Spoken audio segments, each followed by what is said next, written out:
आशीष marketing, जो देता है आपके सपनों को ऊंची उड़ान। देश भर में बढ़ती हुई बेरोजगारी को देखते हुए आशीष मार्केटिंग के संचालक आशीष बोत्रा, इन्होंने एडवांस टेक्नोलॉजी वाले ई रिक्शा मैक्स ई का निर्माण कर मार्केट में सबसे कम दामों पर उपलब्ध कराया है, जिसे खरीद कर हर बेरोजगार भाई बहन अपना स्वरोजगार निर्माण कर सकता है। आइए जानते हैं ई रिक्शा से रोजगार निर्माण के बारे में आशीष बोत्रा से खास बातचीत। नमस्ते सर, मेरा नाम आशीष अशोक बोत्रा है। मैं प्रोप्राइटर आशीष मार्केटिंग का है। मैं विगत 5-6 साल से ई रिक्शा के फील्ड में काम कर रहा हूँ। नागपुर में वह मेरा शोरूम है घाट रोड पे। और ई रिक्शा के बारे में मैं सिर्फ बेचने का काम नहीं कर रहा हूँ बाकी लोगों जैसा। मैं ये चाहता हूँ कि उसको अच्छे से अच्छा मिले, क्योंकि ये सेगमेंट के लोग जो है वो बहुत नीडे बेचारे। वो दिन भर में 500-700 रुपए करके 200-250 रुपए बैंक में जाएगा, 50-100 रुपए उसको घर में जाएगा और 50-100 रुपए 200 रुपए की सेविंग होना चाहिए। वो मेरा उद्देश्य उसका ये रहता है कि उसकी गाड़ी चलेंगी तो बैंक की भी ईएमआई आएंगी, उसका भी घर प्रॉपर चलेगा और दिन ब दिन उसकी आर्थिक परिस्थिति जो है वो अच्छे स्तर पे जाती जाएगी। तो वो मेरा अथक प्रयास रहता है। दूसरा मेरा एक और प्रयास इसके साथ में ये रहता है उनका कि बहुत बार क्या होता है, लोडर लेने के बाद में उसको ऐसा लगता है कि मैंने ई रिक्शा लेना चाहिए था, या ई रिक्शा लेने के बाद में ये लगता है कि मैंने लोडर लेना चाहिए था। तो ये कश्मकश में रहती ही है बहुत सारे कस्टमर। तो हम लोग ने एक मल्टीपल ब्रांड ये किया कि मैक्सी बोल के ये एक मैंने 2018-19 में लॉकडाउन के बाद में चालू किया और 21 में इसको लॉन्च किया लॉकडाउन के बाद में। तो इसमें ये ऐसा है कि आशीष मार्केटिंग के नाम से ये मैंने मैक्सी के नाम से प्रोडक्ट बनाना चालू किया था। ये खुद का इन्वेंशन था अपना। ये मल्टीपल था। इसमें कैसा है, एक ही गाड़ी में उसको मल्टीपल है। वो चाहे तो सीटर भी ली जा सकता है और इसमें लोडिंग भी ली जा सकता है। खुलने वाला है चारों तरफ से, फोल्डिंग सीट भी है। वो मल्टीपर्पज है। जैसे अभी किसान लोग भाई है, सुबह अपने खेत में औरतें लेके गए, शाम को जो कपास के गट्टे या भाजीपाला वो ला लिए, है ना। जो बिजनेसमैन है, दिव्यांग लोग बेचारे और हमारे दिव्यांग भाई है कि यहाँ पे बैठ के अपना बिजनेस कर ले, कुछ भी शाम को बंद करे अपने घर पे चल जाए। तो एक ही गाड़ी में मल्टीपर्पज है। जैसे ये आपको दिखेगा मार्केटिंग करना है, जैसे इलेक्शन के समय में होर्डिंग का भी मिल जाता है अच्छा उनको बेचारों को रोजगार, सिलेंडर ले जाना है, भाजीपाला करना, ऐसे अनेकों धंधे व्यवसाय है। 400-500 कैटेगरी में अपन डील करते हैं इसको में। तो जिसको जैसा लगेगा वैसा अपन कस्टमाइज बना के देते हैं। ये कंसेप्ट हमने लाए थे इनको कि इनका एक ही गाड़ी में मल्टीपल बिजनेस, एक ही गाड़ी में मल्टीपल बिजनेस हो जाए, ऐसा कंसेप्ट आपने लाया है। ये जो कंसेप्ट है, ये आइडिया, ये सारी चीजें आपके माइंड में कैसे, किस तरह से आपने सोचा कि आपको इस फील्ड में आना और सारी चीजें करना? तो ऐसा लगा कि स्कोप जो है वो आगे मैक्सी ई रिक्शा में है और सोलर फील्ड में है। तो मैं बोला आज अपन क्यों ना तैयार हो जाए। वो कंसेप्ट में मैंने पहले पूरे स्टडी किया ऑल ओवर इंडिया में, जहाँ पे वो मैन्युफैक्चरर है ये वो, तो बहुत सारी जगह पे विजिट किया, पूरा पहले स्टडी कर लिया। देन मैंने जब चालू किया तो एक एक चीज मेरे ख्याल में आती गई। तो ले तो रहे बेचारे, इंस्टॉलमेंट कर रहे हैं और एनपीए इतना जा रहा है, आप यकीन नहीं करेंगे 2022 तक के आप देखना 90% एनपीए, लोगों ने ईएमआई तक नहीं भर सके। तो उसकी वजह सबसे बड़ी मेजर इशू था कि 6 महीने की बैटरी लीड एसिड आती थी पहले। तो उसके बाद में महीने आने के बाद में मैंने चालू किया ये कंसेप्ट नागपुर में कि 1 साल वाली बैटरी, इवन कि 1 साल रहेंगी तो 18-20 महीने चलेंगी। 2 साल का लोन टर्म पीरियड है उसका, तो कम से कम उसको तकलीफ नहीं जाएंगी। फिर और करते करते ऐसा आया कि मैं बोला 2 साल के लिए उसका ईएमआई ज्यादा हो रहा, वो बेचारा 100-150 रुपए रोज भर सकता है, अब उसको 250-300 रुपए भरना चढ़ जा रहा।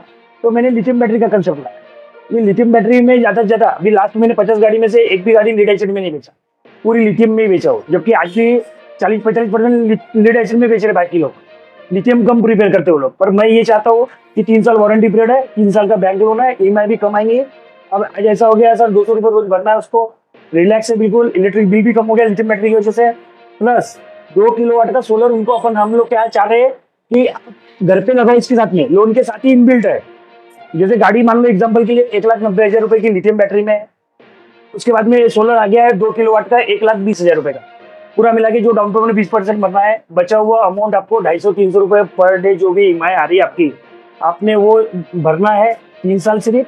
उसके बाद में आपको 20-25 साल के लिए लाइन के लिए भी आप टेंशन फ्री है। रिक्शे की लाइफ तो आपको मालूम है कि चालक मालक खुद है, तो 5-7 साल आराम से निकलता है। यदि वो रेंट से होकर देता है तो आपको मालूम है 1-2 साल में गाड़ी का वो रेंट वाला कैसा चला था कैसा नहीं, उस पर डिपेंड रहता है। सोलर भी आप इसमें दे रहे हैं? सोलर भी ऑफर कर रहे हैं। तो बहुत सारे लोग कन्वीनियंट होती है बात, तो बहुत सारे लोगों को थोड़ा सा डाउट है आज भी, क्योंकि चलन नहीं है ना इसको। यही बात यदि कोई बड़ा लीडर बोल दे अनुभव लेके कि भैया नहीं ये कंसेप्ट जो आशीष सर का ये बिल्कुल सही है, अच्छा है, और मैं चाहता हूँ कि गवर्नमेंट भी इसमें ये करे कि ये दोनों मिला के यदि कोई सब्सिडी दे, जैसे अभी ई रिक्शा बांट रहे हैं, अभी पिंक ई रिक्शा 2000-3000 गाड़ियां महाराष्ट्र में बट रही है, इवन नागपुर में ही है, महाराष्ट्र में तो 10,000 गाड़ी है। तो ऐसा कोई इनिशिएट करे, कोई बड़ा लीडर हम लोगों को कि नहीं सर आप ये कर रहे हैं तो आप प्रायोरिटी पे, हम ट्रायल देने को तैयार है, हम 2-4 गाड़ी करके बताने को तैयार है, जहाँ हुई है वो भी बताने को तैयार है। तो आप कोई इनिशिएटिव करे तो हम लोग उसको लार्ज स्केल पे ले जा सकते हैं। आशीष सर, अगर बात अगर की जाए सोलार की, तो आपने ऐसा बोला है सोलार घर पे लगाना चाहिए, घर पे लगाने से अच्छा अगर गाड़ी पे ही लगा देते तो क्या? गाड़ी का क्या होता है सर, गाड़ी पे जो लगाने का है वो 15 से 20 हजार रुपए का खर्चा है, पर अननेसेसरी गाड़ी के ऊपर में 50 किलो का बर्डन बढ़ रहा है। उसका आउटपुट जो है 15 किलोमीटर का लगभग आता है। अब 15 किलोमीटर के लिए 50 किलो बढ़ा रहे, 4+1 की पासिंग रेट है। 4 सीट की जगह यदि 1 सीट आप छत पे ही बढ़ा दे रहे तो आपका वैसे आउटपुट कम हो गया। सोलर लगाने का कोई मीनिंग नहीं है। दूसरा, एक पोल्यूशन की वजह से डस्ट नहीं चलती उसको। और तीसरा, कल चल के किसने ऊपर से पत्थर मार दिया, कुछ हो गया तो आपको तो परेशानी हो गई, आपके लिए तो पूरा वारंटी तो है नहीं है। और मैंने ये चाह रहा है कि घर के ऊपर लगाने के बाद में क्या हो रहा है, 2 किलोवाट का ई रिक्शा को जो 4-5 यूनिट लग रहा है, और आपको घर की भी जो है नीड है वो भी लगभग आपकी हो जाती। और ऑफ ग्रिड सोलर ऑफर कर रहे हैं। ऑन ग्रिड में क्या होता है सर, बहुत सारी कॉम्प्लिकेशन है, क्योंकि डॉक्यूमेंट वगैरह नहीं रहते। ऑफ ग्रिड में क्या इंस्टॉल अभी का भी हो जाता है, उसका कोई दिक्कत नहीं है, उसको यूज कर, जब भी जितना चाहे उतना यूज कर, इन्वर्टर जैसा है। तो बच्चों को पढ़ाई के लिए भी बहुत बढ़िया कंसेप्ट है वो। तो ये अगर सोलर के साथ अगर लेना अगर चाहे तो टोटल अमाउंट कितना जाता है? Total amount sir maximum 3 lakh रुपए तक की जाता है। आप ये मान लीजिए कि 1,90,000 की गाड़ी और 1,10,000 रुपए का लगभग 2 किलोवाट का सोलर है ना। इसमें अपने 20% में बोले तो 50-60 हजार रुपए आपने भर दिए एक बार के, बचा हुआ आपका फाइनेंस इजीली हो जाएगा अपने यहाँ से, कोई दिक्कत नहीं आपको। 9 से 10% रिड्यूसिंग प्राइस पे मिल जाता है, रिड्यूसिंग। ये भी अभी गोरखधंधा चल रहा है मार्केट में कि 12.5% फ्लैट पे लोगों को लोन दिया जा रहा है। तो उसके लिए क्या हो रहा है सर, यदि 1 लाख रुपए 2 लाख रुपए का लोन ले रहा है तो 44,000 रुपए ब्याज जा रहा है, जो कि अपने ब्याज आधे से भी कम है उसमें। ये ऑटो पे आज तक के लोन वगैरह नहीं हुआ करते थे, आपके द्वारा ये लोन सुविधा भी आप अपने द्वारा उपलब्ध करा के दे रहे हैं। तो यानी कि रोजगार को आप दे रहे हैं, साथ ही साथ रोजगार करने के लिए पूरी मदद भी आप कर रहे हैं। तो अगर किसी को आपके माध्यम से अगर ऑटो अगर परचेज करना है तो किस तरह बुकिंग कर सकता है और क्या बुकिंग प्रोसेस है उसका? सीधा सर है, एक वो मेजरली क्या दिखती है बैंक कि उसका खुद का घर रहना चाहिए, चाहे पिताजी के नाम पे हो, दादाजी के नाम पे, कोई दिक्कत नहीं है।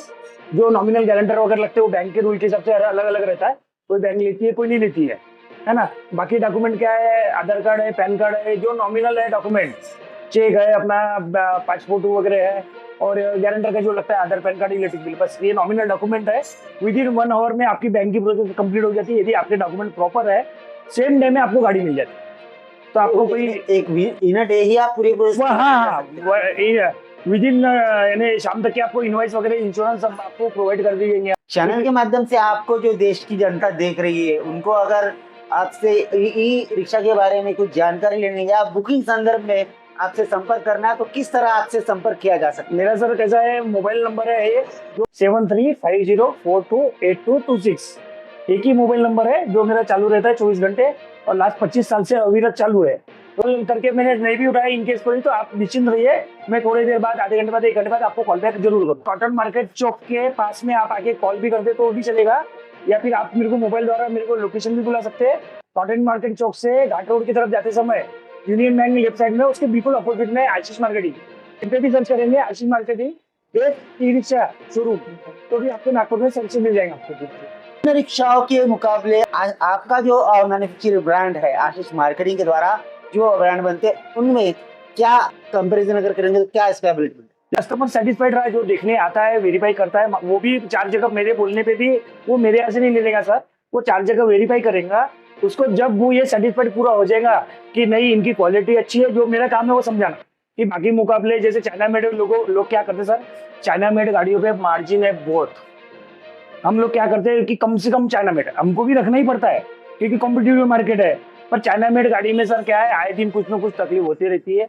हम कोशिश करते हैं कि हम अच्छे से अच्छे ब्रांडेड के साथ जाए। जैसे अभी मेरे पास में लोहिया भी काम का है, फिलहाल मेरे पास में लोहिया का काम कर रहा हूँ, मैं काइनेटिक कंपनी का काम कर रहा हूँ, जो आपके सामने में दिख रही है, उसकी बिल्ड क्वालिटी वगैरह मेरे को बताने की जरूरत नहीं है ना। तो जैसे उसका मूव स्टोन है, कलकत्ता का है, जो बिल्डिंग क्वालिटी अच्छी है। और सबसे मेजर बात सर बोला, सर्विस यदि कस्टमर को अच्छी मिलती रही तो वही कस्टमर 4 कस्टमर लाता। मेरा जो मेन बढ़ने का रीजन ये है कि आपने मेरे को मांगा था सर आपका विजिटिंग कार्ड दो, ब्राउचर दो। मैंने कहा है सर मेरे पास कुछ भी नहीं है, यहाँ पे ब्राउचर भी नहीं, विजिटिंग कार्ड भी नहीं है, क्योंकि मेरे को जरूरत ही नहीं गिरी सर कभी। मेरे जो एग्जिस्टिंग कस्टमर है 350-400, वही कस्टमर नया कस्टमर लाता है, क्योंकि वो सेटिस्फाइड है। एक कस्टमर 4 कस्टमर लाता है, यही बेस पे मेरा धंधा करता हूँ।